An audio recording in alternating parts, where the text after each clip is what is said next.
Kick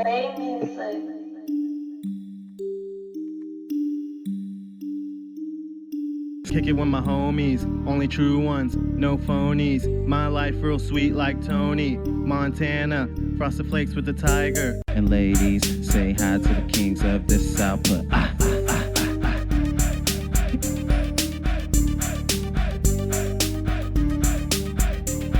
Welcome everyone to the Spiel Sports Talk Show. It's your boy Sal, it's a Muslim, coming live from the 412 Pittsburgh, Pennsylvania. It is January 26th now. January 26th now. We've passed midnight here. It's 12:09 on the East Coast. Crazy storm out there. I hope everyone is staying warm on the East Coast. We got a lot to talk about. Those NFL Championship weekend, AFC Championship, the Patriots going up there to New England. New England over there going up there to play the Denver Broncos.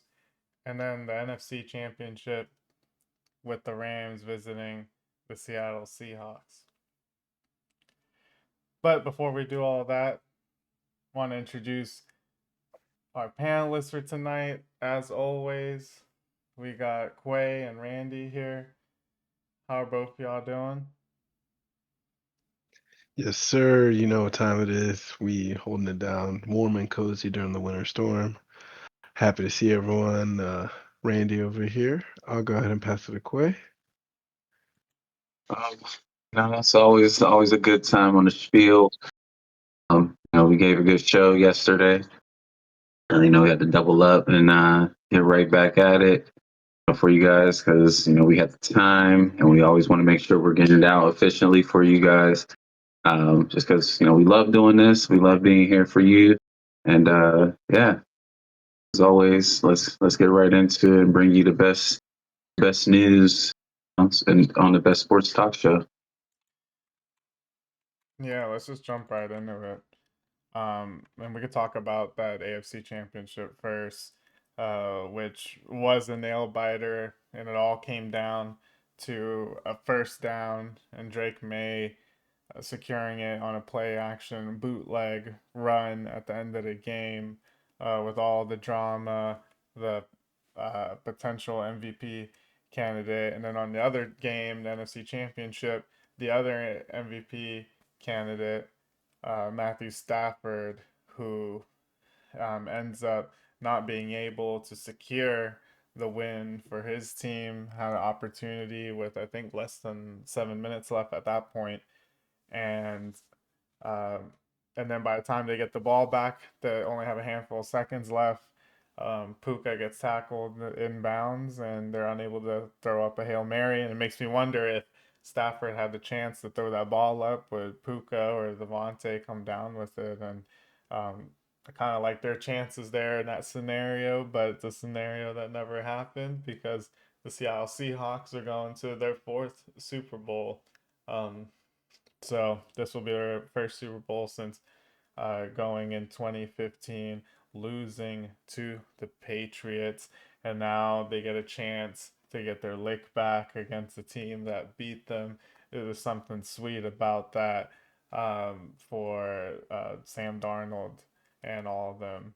Uh, I think the game that was, I think, more interesting was obviously that Rams Seahawks game, high scoring game. It really turned up in the second half, versus the Patriots Broncos game, and the Broncos scored a touchdown early in the game, and they weren't able to produce any offense after that with Stidham. But the beginning of the game, he throws a deep ball and challenges the defense, and keeps them honest, but they were able to adjust and they weren't able to really move the ball all day long. The weather in Denver really played a factor there. By the end of the game, the entire field was covered in snow. But that's January football, and there's a little bit of beauty in that there, when it comes to that. So just to kind of pass the mic over back to you guys, uh, Yeah, talking about that Patriots Broncos game, Quay, what were your thoughts on the results of that game? I think we talked about it a little bit on yesterday's show. Um, I called this game to be a pretty low scoring game. Patriots are going to win. Jarrett Stidham needing to play above average or make above average quarter plays. Oh, excuse me. And maybe at times make that 1 to 2, star to superstar level throw um, to get the Broncos to win this game. And early on, it seemed like Jarrett Stidham, had some magic there, and he was going to be the X factor for them to win. As I thought these two defenses were going to, be very important. They were going to stifle both opposing offenses, and saw that. And the weather really played a part in it, as you said.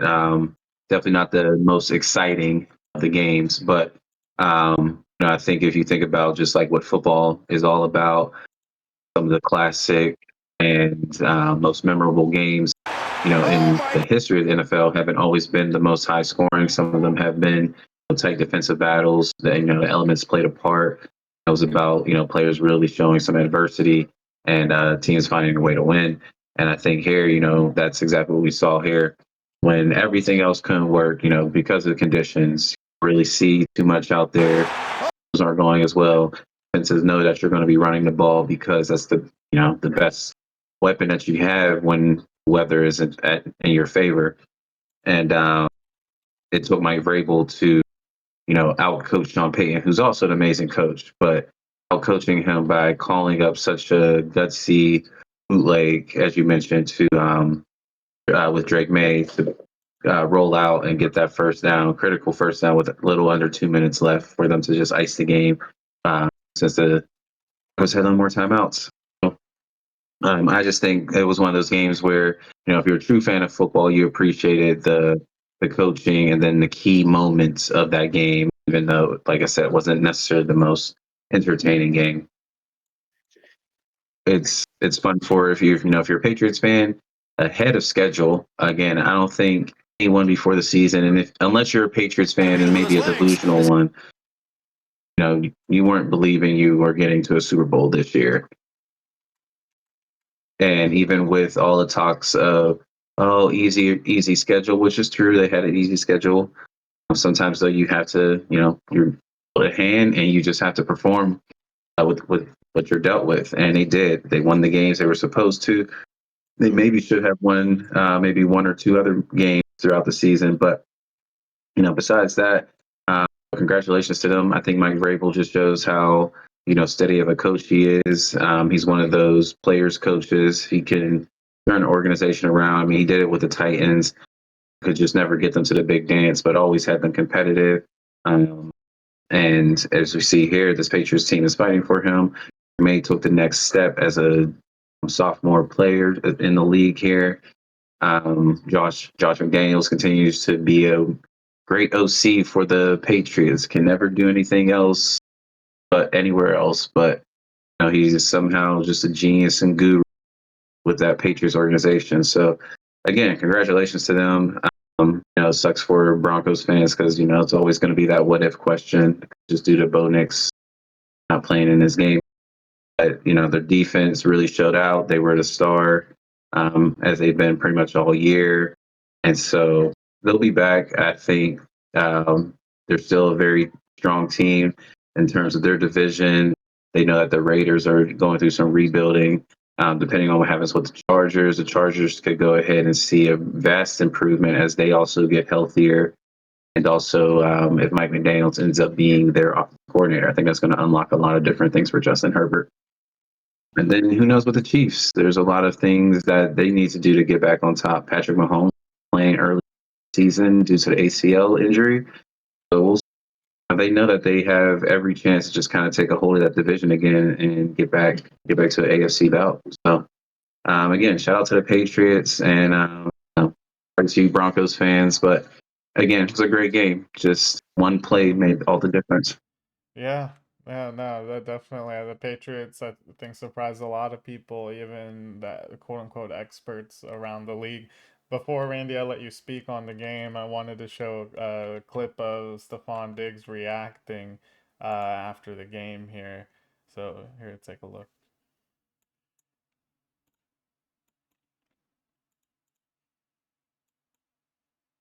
Wanted to be a champion. I always wanted to be a Super Bowl champion, and the opportunity was right there in front of us. We was one game away, and we had to get through Denver at Denver. AFC Championship. They worked hard all year. They showed that they were a hell of a football team. So for me, man, I've been in the league 11 years, man. I fell short so many times. I can't say nothing but perfect timing as of right now. I was coming off an ACL injury. I'm saying new team, new situation, new coaches, new teammates. It all happened exactly how it was supposed to. So I'm just appreciative, and I think. Yeah. Yeah, really like that. Yeah, what do you think there, Randy, about your fellow Marylander there reacting to finally getting to the Super Bowl? Yeah, I think it's definitely good to hear from him there, just kind of like reflecting on all the adversity that really was kind of faced against this Patriots team, even from the beginning of the season. And I think just to bring back the conversation that we were starting with at large in terms of both of our Super Bowl contenders having like QBs who are establishing their legacy, not those marquee names that we're used to seeing, and having slayed some of those dragons on the way to get to this Super Bowl. Stephon Diggs has actually been a huge part of that stability that Drake May can have in terms of a veteran presence, a guy who does often get a bad rap for like off the field stuff or presumptions about his personal life, etc., which we even recently saw this year. And also with an even larger magnifying glass ever with his relationship with Cardi B, in Oh, addition to having multiple children with multiple women, like bro, he's on a banner year right now in terms of just chaos that could be going on. But in terms of clocking in to do his job for the New England Patriots, he's absolutely been there and been a presence. And I think not that many people expected him to be that at this point, a decade into his career in the NFL. With the injuries that he sustained, and even when we were in college, he faced a broken leg, and watched him come back from that. So for me, it's really amazing to see someone who was a peer of ours in college be able to build the career that he's built. And I hope that, he's able to keep himself out of trouble. He's able to get the Super Bowl win. I probably will be rooting for the Patriots in that sense. I would like to see him be able to get a ring joining this team.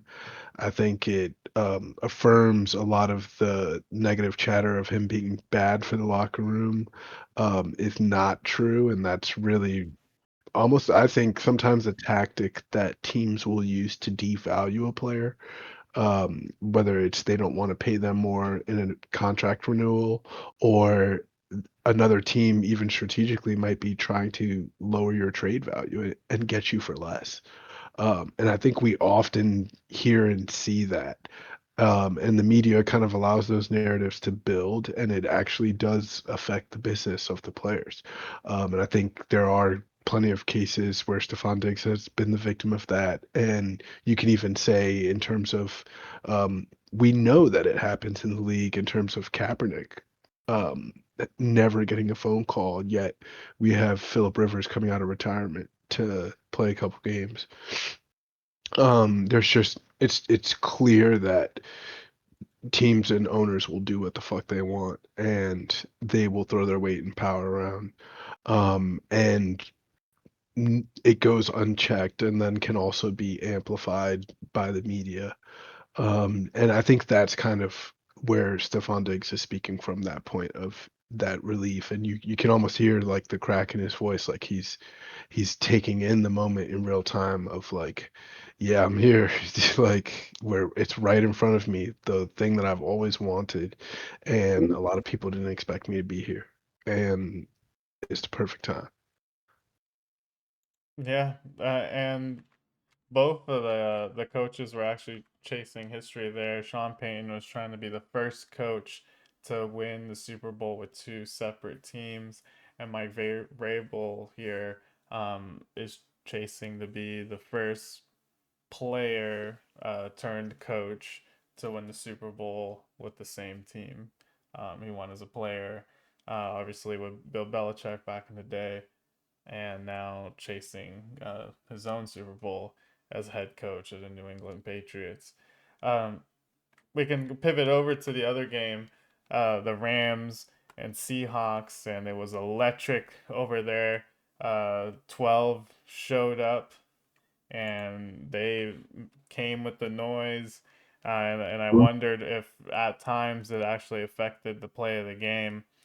Um, but the Seahawks opening drive was perfect. Uh, Rashid Shaheed was able to get open. He had a good like 3-4 yards on the defender, and that big play led to points early on. Uh, and the Rams were basically just chipping away at the lead, and eventually at the end of the game found themselves in position to take the lead. Matthew Stafford doesn't find the open man there. But a couple plays before that, Matthew Stafford kind of shrugged off a defender on a 4th and 1 to keep the drive alive, and it looked like it was his legacy moment there, the moment that would go in the Hall of Fame as he en route to the Super Bowl. But Destiny had other plans with the Seahawks holding out the victory over there, the number 1 seed uh, are going to Santa Clara to play in the Super Bowl to play against the Patriots. Again, the rematch there. Quay, what are your thoughts there about our Seahawks and their chances to win the Super Bowl this year? Well, I just wanted to say, shout out to the Los Angeles Rams. Put up a great fight. I mean, I think that's all anyone was expecting and wanting out of this, regardless of who won. Lots of legacy, different legacies and stories behind this matchup. Matthew Stafford, I think a lot of people aren't 100% sold. Don't understand how that's the case, that he's a Hall of Famer. But I think this would have definitely quieted anyone who had any doubt about that. Again, I still think he's totally fine. Still think he's totally fine, but um, McVay would have been McVay would have been in 3 Super Bowls before he was 40. Like, that's also very impressive. That's kind of unheard of there too. But I think Stafford will still be MVP. Still think it was a successful season. Just certain little things that probably stopped them from getting the number 1 seed. And maybe that would have changed everything. Because as we know, we were at a game 2016, Steelers versus Seahawks. We very much know what it's like, when the 12th man is backing you up and causing a lot of disruption, causing a lot of confusion due to just the sheer noise that they can produce. So, funny enough, it seems like there's this whole weird coincidence that every time there's a new pope, that the Seahawks go to the Super Bowl. So this is the 3rd time there's been a new pope. Seahawks been in the Super Bowl here. So I do think they have a really good chance. I said regardless who won this game, the NFC is going to bring home the Super Bowl this year. So I do think the Seahawks are going to win. Again, I do think this is all predicated on Sam Darnold showing up and performing. And he did that tonight. He delivered. He quieted everyone. This makes you even wonder, how do Vikings fans feel? Decided to go on with the rookie. I mean, I know he's a 2nd-year player, but AJ McCarthy, for all intents and purposes, was rookie this year. You make it to the playoffs last year with Sam Darnold, as he has some of the not so best 2 games in a row that you would see out of a quarterback, but he produced all year long. If your aspirations were, hey, we're going to go to we're trying to go to a Super Bowl or have a deep playoff run, even if you wanted JJ to be your future, that's totally fine. They could have easily done exactly what the Seahawks did in terms of a deal. This man has a 3-year deal, making $30 million a season. So you could have done the same thing if you wanted to. You could have said the 2 years are the years that are like fully guaranteed, and then you could have let him go. That way, JJ McCarthy would have had 2 extra years of just learning, developing. And then maybe he's better than what he is now. Maybe this is just who he is at quarterback. But I think Sam Darnold, again, kind of like a Baker Mayfield, went to a team that wasn't the greatest. A little different from Baker. He didn't have even the most, average or mediocre success. The Jets were in such shambles. You saw some flashes at times from him. For the most part, Sam Darnold was looking like a bust, and then moved around a few times. And then next thing you know, he just gets an opportunity there where, again, they probably didn't think he was going to be as good as he was, but he was good enough to be their number 2. JJ gets hurt, and he produces. So I think it's a great story for him as well. And the Seahawks, this defense is really great. I think it's Legion of Boom levels great. That's like one of a once in a generation type thing. But this is a really, really good defense that I don't think got enough credit all year long. It was always the Texans were talked about, the Broncos were talked about. I feel like that's where everyone was going. But the Seahawks defense has been one of the best all year. And at times I thought better than the Broncos just because they barely gave up points at times this year too. So chances are really, really high for them to win just because of this defense. But again, this Patriots defense is nothing to slouch at either. As we saw today, they can contend with high-powered offenses. Yes, they had to go against just a backup quarterback, but still, they know how to compete. And we saw that they can make the right plays in a close, tight game. So the Patriots have every chance to also win this game. It's going to be very, very close. I think relatively high scoring. I don't think it's going to be as high scoring as we saw today with the Seahawks and the Rams. But I think this is going to be something where we see a game, like a 23-20. I wouldn't be surprised if it was like a 24-23, like that close of a game. It's just going to be one of those shows. But I believe the Seahawks will bring it home. It all depends, as I said today, for them to beat the Rams. It all depended on Sam Darnold. If this Sam Darnold shows up, it is the Seahawks Super Bowl to win, I believe. Yeah, I mean, Sam Darnold with 346 yards, 3 touchdowns, no picks, and now representing the NFC in the Super Bowl. And to take a look at Matthew Stafford's effort in that losing effort there, he had 374 with 3 touchdowns and a loss there. But again, the game was in his hands, and he was unable to clinch it there. Meanwhile, Drake May, 86 passing yards and a touchdown. He did have some yards on the ground, though, that kind of broke open some of those drives and kept extending them, which can't be overlooked as well. But yeah, Randy, what are your thoughts there about the win in the Pacific Northwest for the Seattle Seahawks? Yeah, I think as Quay mentioned, a really just great story overall of perseverance in the NFL. Even with the Seahawks also coming back to prominence post Pete Carroll, all of that galvanizing that fan base is really strong. You both know from having lived out in Seattle, like during end of Legion of Boom era and seeing that firsthand how that community really backs that team. So happy for the city of Seattle, the people of Seattle. Y'all enjoy that, and I know that they're going to show out in full force for the Super Bowl. I think also looking back throughout the season, where Seattle flew a little bit under the radar was just through the sheer like difficulty of their division. And the fact that, the Niners and the Rams for majority of the year were right there with them. So it was almost, I think, at least for myself, and I think majority of people assumed that the Rams or the Niners were going to end up taking that division.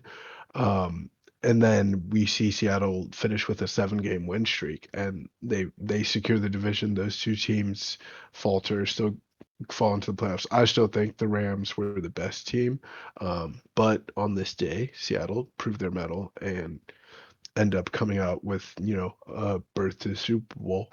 And for me, it couldn't happen to a better fan base. I definitely feel bad for Matthew Stafford, but again, I think to Quay's point, he didn't hurt his legacy at all with the performance that he gave. And he still holds that up there. And I think for sure a Hall of Famer when I look at the numbers that he put up with Calvin Johnson. To his Super Bowl win with the LA Rams to now still having that team competing and the type of season that he had with Puka, and that connection. I think he's still got a lot more in the tank and expected to see the Rams bounce back. Um, but yeah, just still overarching theme for me is it's going to be interesting to see where all of these quarterback narratives go. I know we had a discussion on the last show about how the coaching carousel and the pressures that come with that. I think all of that movement that we've seen on the coaching carousel is also going to start to reverberate through some of these marquee franchise QBs who maybe aren't getting the job done. Teams might want to refresh. Teams are looking for specific play styles. We might see identity start to shift there, actually on the field, as a result of, now you have Drake May and Sam Darnold leading teams to a Super Bowl. Our team's going to be more willing to look at, hey, should we start fresh or go in a different direction because it's worked out for other teams who are successful? And I think that is a reality that a lot of teams um, should consider. I think there are certain quarterback talents that it's worth, hey, let's live and die by this guy. He's such a pure talent, etc. But I also think there comes a point in time where you need to evaluate, and if you've built a good enough of the rest of the team to get the job done. Because Mhm. if the rest of the team isn't there, it doesn't matter who's at quarterback. And then even if you have the best quarterback, they're going to be exposed, as we've seen with the marquee guys. That's what happened to them this year. They didn't have the best supporting cast. Guys that were making catches were dropping passes for Mahomes, for Lamar, for Josh Allen, and they didn't reach the Super Bowl. They didn't reach their peak potential in the playoffs, largely due to their supporting cast not necessarily pulling the same weight that they did. And I think that's the story here when I look at Matthew Stafford, um, in that sense of just, the rest of the team not being able to help the quarterback be in a good enough position to be pulled over the line. I think of Peyton Manning on that last Broncos Super Bowl run of that's what you want to do for your quarterback when you're a Super Bowl winning team, where you know what, if you don't turn the ball over, you manage game, we can get the job done. And I think that's what teams should be looking to build more so than just this. All right, we're all in on this quarterback. Do you even have a line to protect that quarterback, etc.? All of that is more important of a foundation to be built and have instilled in your franchise to consistently get to the Super Bowl. Um, and that's what we're seeing now play out exactly through this season. Yeah, I mean, Matthew Stafford went off this season, uh, led the league in passing yards. Uh, but that I thought one of the most interesting things about this particular game was that it had the triple crown It had Puka, who led in reception, Devontae, who led in receiving touchdowns, and it had Jackson Smith and Jigba, who led in receiving yards in the league. And Sam Darnold, who was avenging his ghost. And at the end of the day, this team that he was facing was like the kryptonite. Last year against the Vikings, they couldn't win in the playoffs, and now he has to face the team that he didn't look too well against earlier in the season. So there was a lot of pressure on Sam Darnold, and he showed up, and I'm super happy for uh, the Seattle Seahawks. They're definitely a team that was probably one of the more low key uh, number one seeds of all time. But right now, they're looking like one of the best uh, teams in the league, and they deserve to be there. Even if you think about the manner that they got there, they're destroying the 49ers and then putting up enough offense to keep up with the Rams offense, matching them, going band for band, I think is Going crazy. back. So yeah, shout out to the Seahawks. I think the Patriots is going to be a tough puzzle to solve there, but they were able to basically score at will against a pretty stout Rams defense. So the question is Drake May going to step up and cement his legacy here by defeating uh, who seems to be, I think, the favorite for the Super Bowl there in Santa Clara. Um, but yeah, I think that this season has been really kind of like this shift in generations. It's been such a big shift, whereas before, it's the same teams, the same players, the same coaches that are in the league, and even like post regular season with all the coaches that have been let go, who have stepped down. The league is going to be a lot different next year, and the champion of the league is going to be someone who isn't someone we've seen before, right? Not in terms of the organizations, obviously. Both of these organizations, the Patriots and the Seahawks, have been in the Super Bowl, have won the Super Bowl, but with the players that they're bringing on, uh, the Patriots, they have Drake May and they have Gonzalez, I think, as their Pro Bowlers. The Seahawks have a handful of Pro Bowlers, I think. I have one of the most, I think, in terms of number of Pro Bowlers nominated.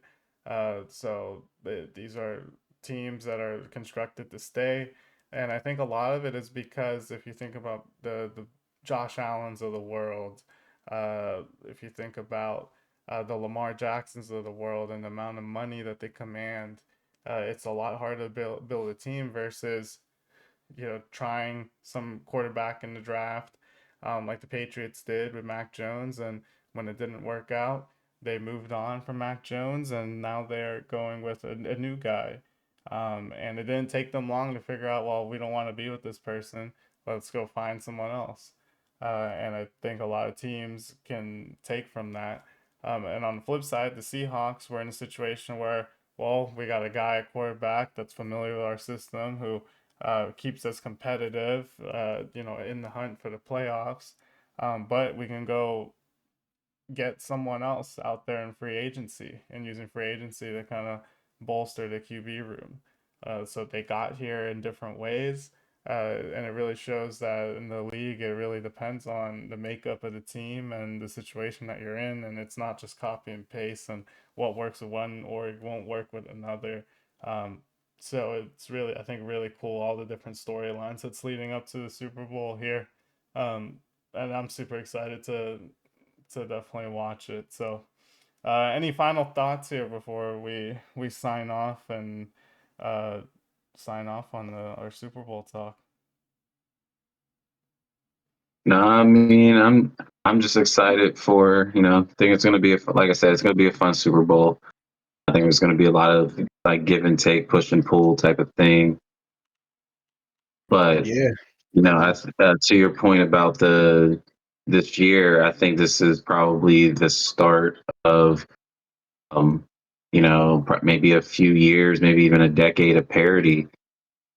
We go back to even the early 2000s. I mean, yeah, there were the Patriots that were repeat winners, Steelers were repeat winners. You had other teams that winning Super Bowls. I mean, you had the Buccaneers win a Super Bowl. You had the Ravens win a Super Bowl. You had the Colts win a Super Bowl. You had the Giants win a Super Bowl. There's a lot of different teams winning Super Bowls. Even the Patriots made it seem like they were always there, but there was a lot of parity early on until about 2019, where it was always Patrick Mahomes and someone else. Until we got a bit of a break with Matthew Stafford. Ironically, as we're talking about, we just got to talk about him and Joe Burrow. So it's always been Patrick Mahomes and someone else. So I think that has made a lot of people happy and excited about this Super Bowl. It's not a repeat of something. It's a new team. It's new teams. It's not really powerhouse teams. I mean, I know they both had successful seasons, but I think when people think of powerhouse team, it's a perennial, successful type of team. And this is their first real year of success under their coaches. So see how the future holds for these teams after Super Bowl. We'll see where they go with new acquisitions, different key departures, different coaching hirings, things like that. But yeah, I just want to say shout out to the parity because it's always fun in sports when we get to see everyone get a slice of the pie, or at least the attempt to get a piece of the pie there. Yeah, and the last decade of the NFL has basically seen the same teams in the Super Bowl. I mean, starting from 2018, where the Eagles beat the Patriots, and the Patriots go back and they beat the Rams. Then the Chiefs play the Niners. Then the Bucks are kind of this outlier, the Tom Brady-led But Buccaneers. it's Tom Brady that people recognize Yeah, but within that. exactly, it was a face that everyone recognized with Tom Brady. So it wasn't the Patriots, but in some ways it kind of was, who beat the Chiefs.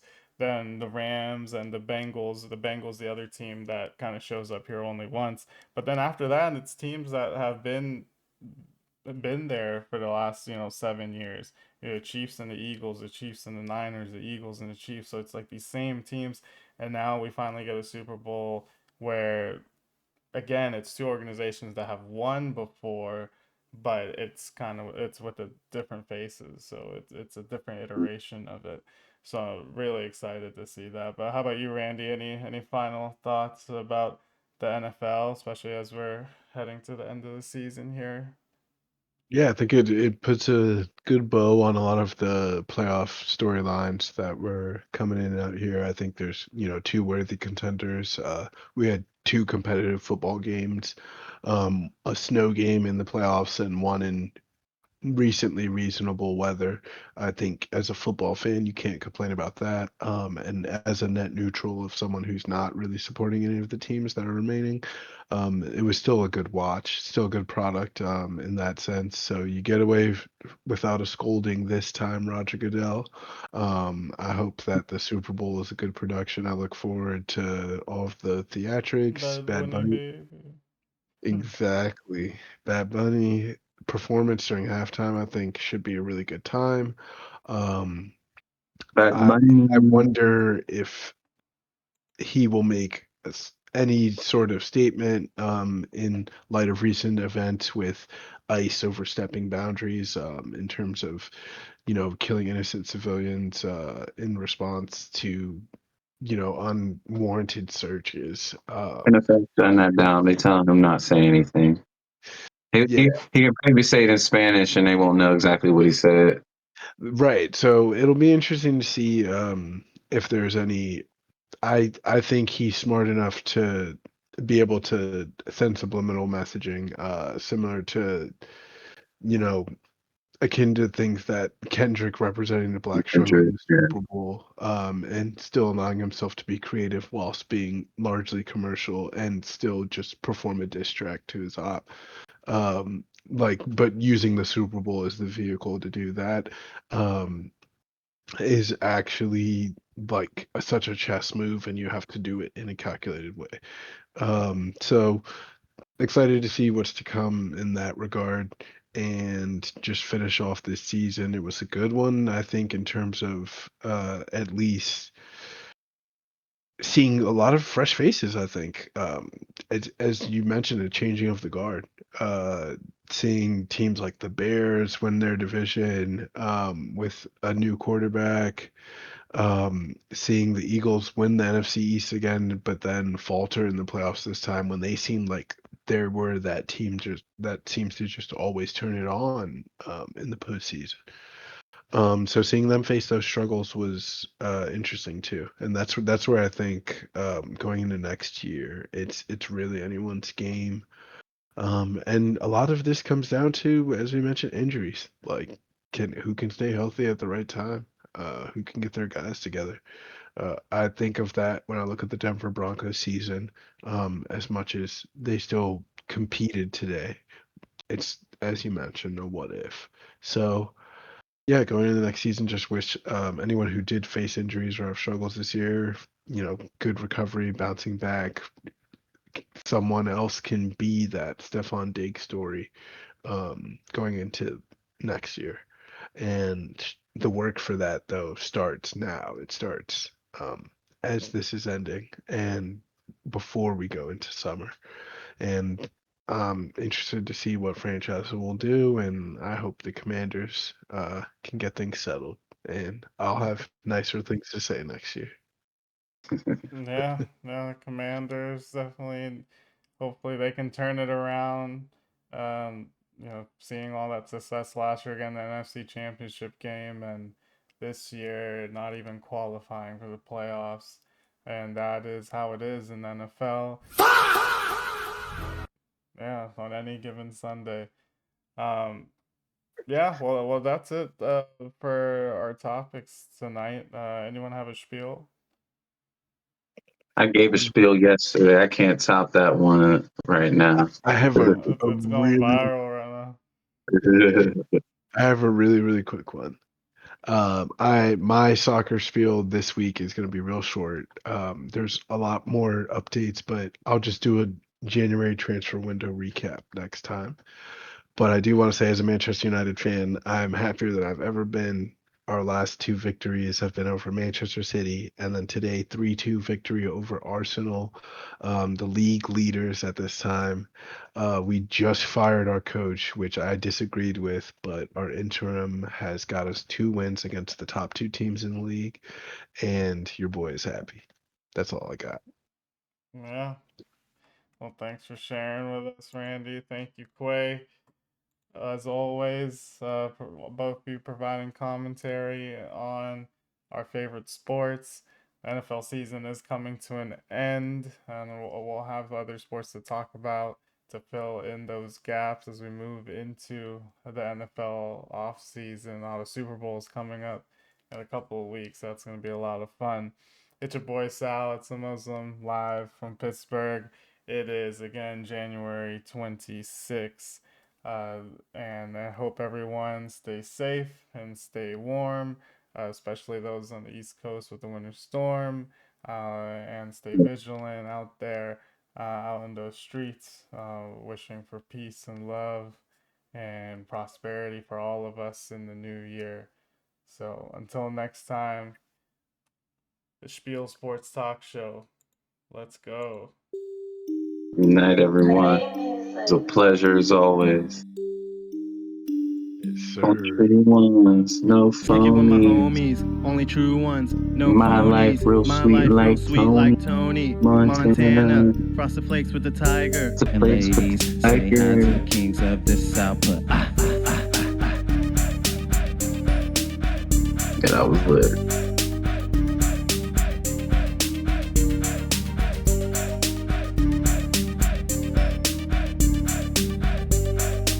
Have you guys seen